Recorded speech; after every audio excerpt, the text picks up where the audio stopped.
తెలంగాణ ప్రజలకు మేము చేసే విజ్ఞప్తి తెలంగాణ గలం తెలంగాణ దళం తెలంగాణ బలం కేసీఆర్ గారి టీం అందుకే ఈ పార్టీ ఖచ్చితంగా ఎంపీలు అక్కడ ఉంటేనే మన ప్రయోజనాలు పరిరక్షించబడతాయి పార్లమెంట్ లో బీఆర్ఎస్ ఎంపీల దళం లేకపోతే తెలంగాణ పార్టీకి బలం లేకపోతే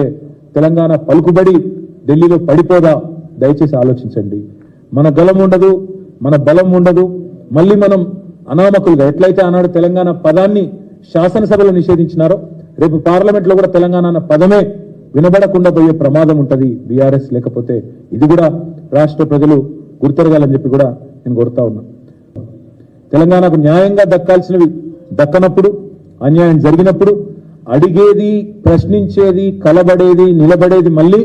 కేసీఆర్ దళం మాత్రమే బీఆర్ఎస్ దళం మాత్రమే వినబడేది మళ్ళీ కేసీఆర్ గళం మాత్రమే అనే మాట నేను